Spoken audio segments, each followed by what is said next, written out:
ومن أحسن قولا ممن دعا إلى الله. Assalamualaikum warahmatullahi wabarakatuh. Alhamdulillahi rabbil alamin. Wassalatu wassalamu ala asyrafil anbiya'i wal mursalin wa ala alihi wa ashabihi ajma'in. Bapak, ibu-ibu, saudara-saudara kaum muslimin, jamaah salat isya dan tarawih insyaallah sebentar lagi yang dimuliakan Allah. Segala puji bagi Allah atas segala karunia-Nya, salawat dan salam untuk Nabi kita Muhammad sallallahu alaihi wasallam. Bapak Ibu yang saya muliakan, pada malam ini saya diberikan judul ceramah untuk saya sampaikan malam ini. Judulnya bagaimana melepas Ramadan dengan sempurna. Bagaimana melepas Ramadan dengan sempurna. Bapak Ibu yang saya muliakan, kalau kita menyebut kata melepas, maka kalimat yang biasa kita ucapkan itu selamat jalan. Karena kalau kita berpisah itu ada dua ucapan. Bisa selamat tinggal, bisa selamat jalan. Kalau selamat tinggal, berarti kita yang meninggalkannya. Kalau selamat jalan, berarti dia yang meninggalkan kita. Maka ketika Ramadan akan pergi, kalimat yang paling baik itu selamat jalan. Kenapa? Karena kita tidak ingin berpisah sebetulnya, tapi dia yang mesti pergi. Ini sesuai dengan kalimat awal dulu ketika Ramadan datang, kita mengucapkan marhaban. Marhaban itu dari kata rahaba, artinya lapang. Marhaban itu artinya hati kita lapang ketika Ramadan datang. Karena banyak orang yang tidak lapang hatinya Ramadan datang dulu, banyak orang yang menggerutu Ramadan ko tibo. Lah tibo lo bulan puasa. Apalagi yang parokok, maaf yang parokok kan. Biasa kalau yang parokok itu pagi, kok jam 7, kok lah sasadio kopi kok. Kawannya rokok. Akhirnya tidak dapat sebulan Ibu. Aku nggak tasesu besok. Nah karena itu Bapak Ibu, tidak banyak orang yang bahagia dengan Ramadan. Apa bukti orang banyak tidak bahagia Ramadan datang Bapak Ibu? Gini, ciri orang bahagia Ramadan datang itu, dia sedih kalau pergi. Bapak Ibu kalau datang orang ke rumah awak, senang kita dia datang, buktinya nanti ketika dia pergi kita sedih itu. Pertanyaannya Bapak Ibu, ini Ramadan tinggal beberapa hari lagi. Siapa di antara kita yang merasa sedih? Tidak banyak. Yang banyak tuh senang hatinya. Alhamdulillah, selesai aja. Kadang 2 minggu baru Pak tiba di mall. Kini kalau Pak Cadi itu di Basko tuh macet total tuh. Ambo lewat malam sih tadi itu mah. Tinggal jauh turun ke itu. Kalau lewat di Basko tuh itu dapat jam-jam sagi koko pade di apa di Katib tuh pade aja. Mas Haji malah cukup untuknya. Itu buktinya tidak banyak orang yang bahagia Ramadan datang dan bersedih ketika Ramadan pergi. Nah Bapak Ibu, kalau Bapak Ibu bertanya bagaimana melepas Ramadan dengan sempurna? Nanti baca surat Al-Baqarah 185. Di dalam rangkaian ayat puasa itu kata Allah begini, walitukmilul iddata walitukabbirullaha ala ma hadakum wa la'allakum tashkurun.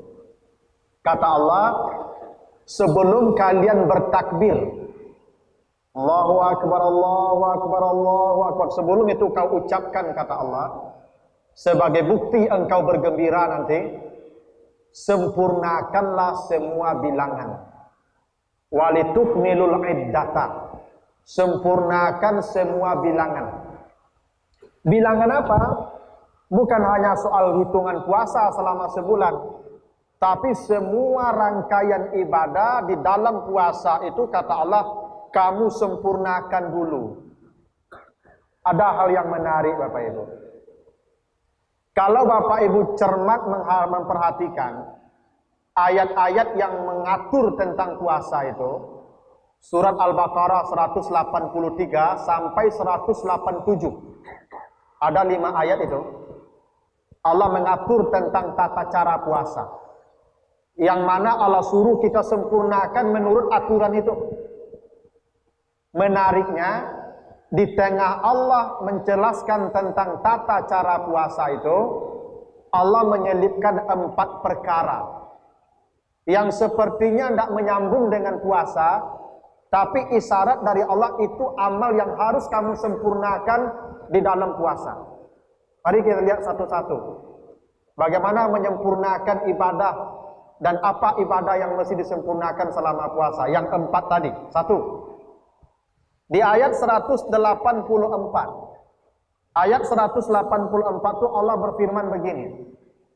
Siapa di antara kamu yang sakit, apapun sakitnya, atau dia bepergian, musafir, kemanapun dia pergi, maka dia boleh berbuka. Tapi nanti ganti di hari yang lain qadha. Dan orang yang tidak mampu, apakah tidak mampunya karena tua bangka? Nah, pakai bangka Pak ya. Kalau tua kok banyak, kalau tua bangka kok tidak parah banyak loh. Kalau tua bangka tuh kalau kata Nabi Zakaria, inni wahanal azmu minni. Orang yang tua bangka kok tulangnya lah lama. Jadi kalau minum Bapak Ibu kok mengetik-geretik kata itu. Nah, itu tua bangka. Kalau makan ya Bapak Ibu lah serak-serak nasi di mulutnya. Tapi kok batambue 2 piring tuh tua baru tuh wajib puasa. Yang tua bangka atau sakit menahun. Kecek dokter kok nunggu hari lepaknya. Kalau mau lego aja suruh puasa lagi mati beko. Atau hamil dan menyusui, maka yang begitu kata Allah fidyah saja, tidak wajib puasa. Tapi coba lihat di tengah. Faman tatawwa'a khairan fahuwa khairul lah. Siapa yang berbuat taat dengan khair itu yang paling baik. Kan tidak menyambung atau ini ayat puasa ini. Tapi di tengah kata Allah siapa yang berbuat baik dengan khair itu yang paling baik. Apa maksudnya? Allah meminta kita orang yang berpuasa jangan hanya menahan makan dan minum dan salat di malam hari. Ada amal tatawuk khair yang mesti kamu sempurnakan. Kita lihat apa itu tatawuk khair. Kita lihat khair dulu. Khair itu dalam Al-Quran nanti baca di surah Al-Baqarah 180. Kata Allah, siapa di antara kamu yang merasa ajalnya sudah dekat, laka mati. Besok Bapak Ibu lah terasu akan mati itu mah. Yakinlah kamu tuh. Awak akan mati kok terasu awak mah. Ketika kematian sudah terasa dekat dan kamu punya banyak harta, intaraka khairan, kamu punya banyak harta, tanah banyak, toko banyak, oto banyak, rekening pade. Kata Allah, al-wasiyatu lil walidain wal aqrabin. Jangan semua hartamu untuk ahli waris, tapi sebagian berwasiatlah kamu. Karena harta yang kau wasiatkan itu yang milikmu. Apa makna khair di situ? Harta. Nanti baca di surat Al-Adiyat, wa innahu li hubbil khairi lasyadid. Sungguh manusia sangat cinta dengan khair. Apa khair? Fulus, money, piti. Nanti kalau baca lagi surat Sad ayat 32, Allah menceritakan Nabi Sulaiman itu pernah dikasih penyakit oleh Allah stroke. Jadi Sulaiman itu pernah stroke Bapak Ibu. Wa alqainahu ala kursihi jasadan summa ana. Sulaiman itu stroke. Berbulan-bulan tidak bisa menggarik dari tempat duduk. Apa salah Nabi Sulaiman? Pernah sekali terlambat salat asar. Hatta tawarat al-hijab. Terlambat salat asar sekali. Stroke. Kenapa terlambat salat asar? Kata Allah, Sulaiman mengaku itu, inni ahbabtu hubbal khair. Saya sangat cinta kepada kuda-kuda saya. Jadi Sulaiman tuh punya kendaraan namanya kudo. Satu sore Sulaiman memandiin kudo sampai terlambat sholat asar, dikasih penyakit stroke. Apa mana khair di situ? Kendaraan. Nah, kita kembali ke ayat tadi. Apa yang mesti kita sempurnakan sebelum Ramadan berakhir? Perbanyaklah berbagi materi, tatawu khair. Yang punya piti perbanyak bersedekah. Di ujung Ramadan tuh perbanyak sedekah. Yang tak punya piti, misalnya ibu-ibu, kalau ada baju 2 lemari di rumah, agen selemari kurang kini menjelang raya. Atau kalau ada oto balabi, bagi oto, kini wakatunya. Kalau ada oto balabi, onda balabi, kini bagi. Khair. Kalau tidak ada juga minimal makanan. Makanya kata Nabi, man fattara sa'iman falahu mislu ajri sa'imi wala yanqusu min ajrihi syai'un. Siapa yang memberi perbukaan pada orang puasa, dia diberi pahala sama seperti pahala orang puasa. Jadi di ujung puasa ini berlomba-lomba lah Bapak Ibu memberi perbukaan pada orang puasa. Itu yang disebut tatawu khair. Maka sempurnakan itu menjelang Ramadan berakhir. Yang kedua, ayat 185.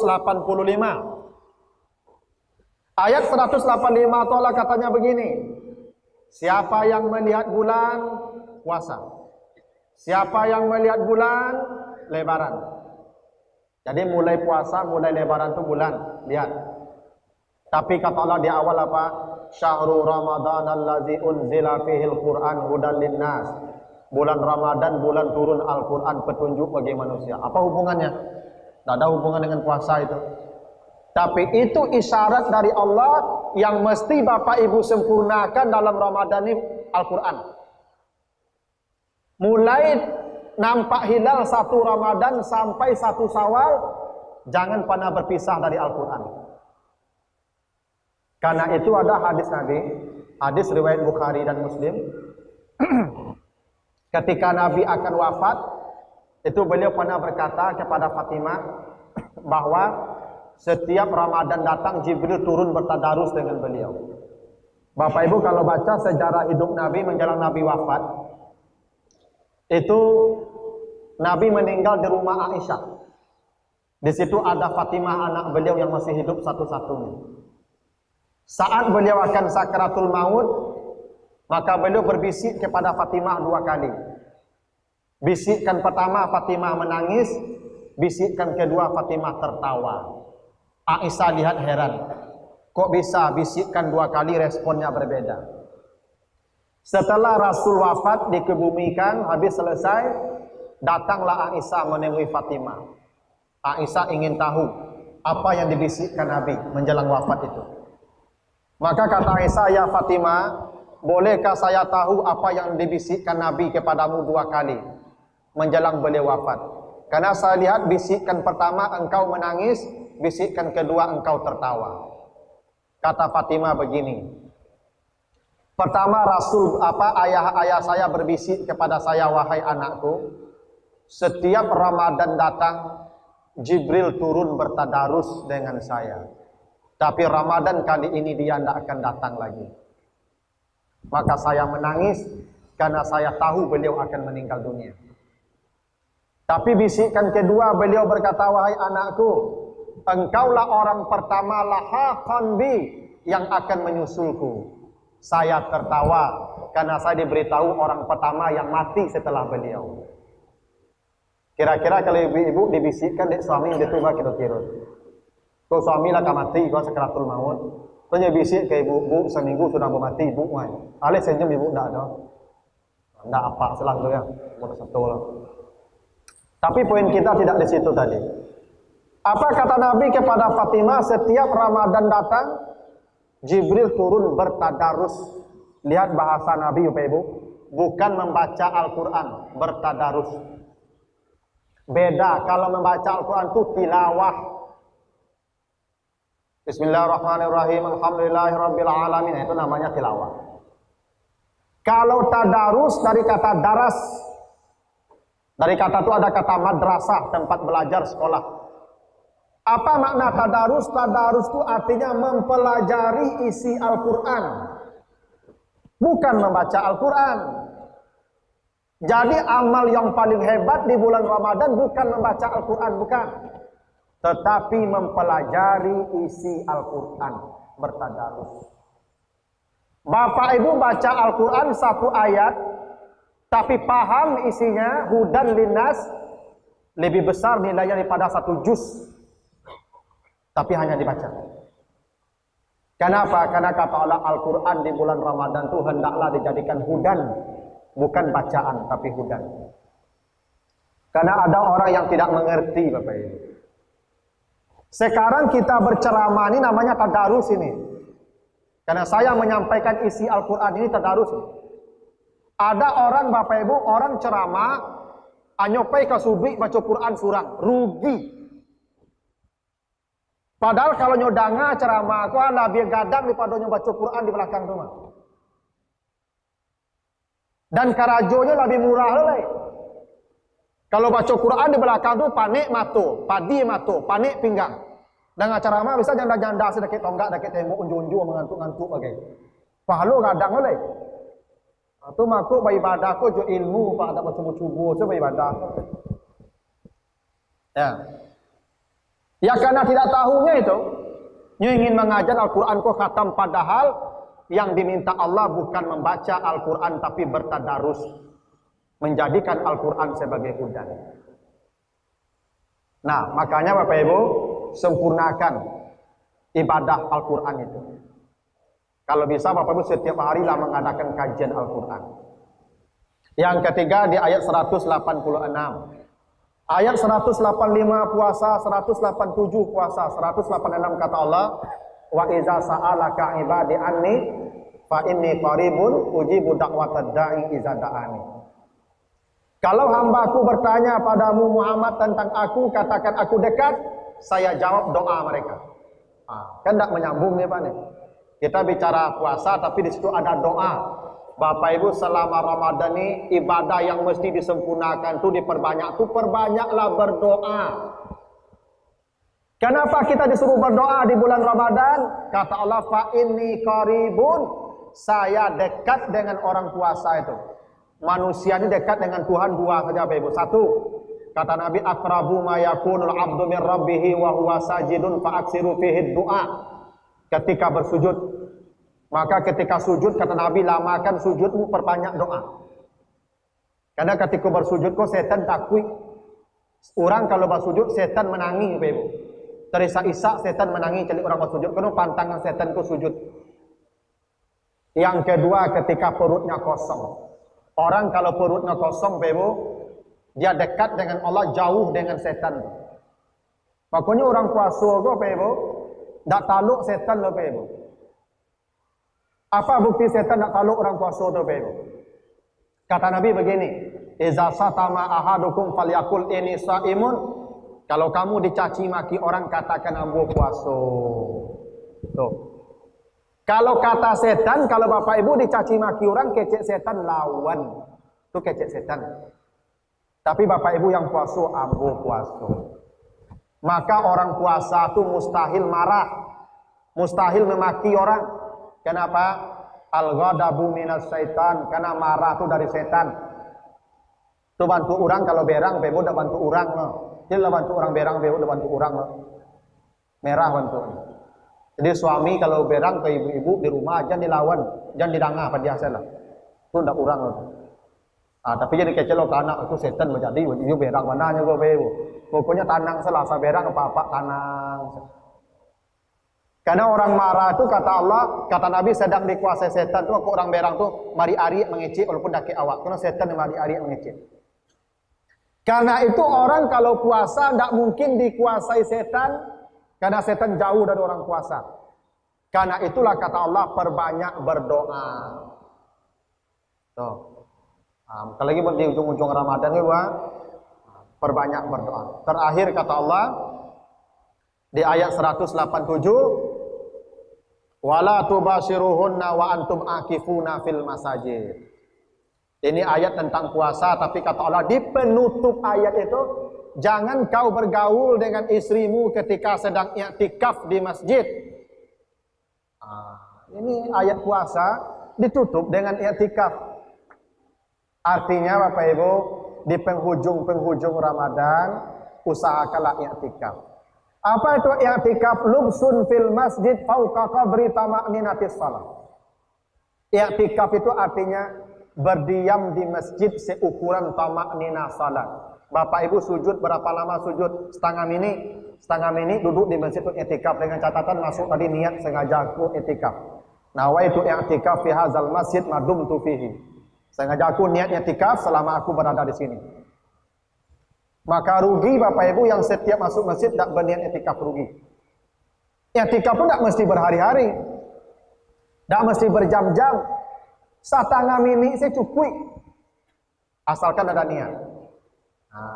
Tentu kalau lebih baik lagi seperti sunnah Nabi. Kalau 10 malam terakhir sudah datang, Nabi mengencangkan ikat pinggangnya, tidak pulang kepada istrinya. Nah, ini kalau bapak-bapak bisa, apalagi yang lah pensiun bisa.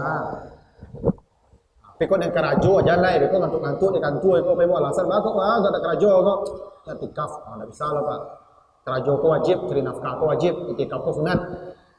Ibu-ibu jangan i'tikaf boleh, apalagi yang punya suami. Apa nak pak dulu. Tapi kalau nak dua pak dia mati, kalau nak mati dia i'tikaf lah. Itulah Ibu yang mudah-mudahan ada manfaatnya, lebih kurang mohon maaf. Assalamualaikum warahmatullahi wabarakatuh.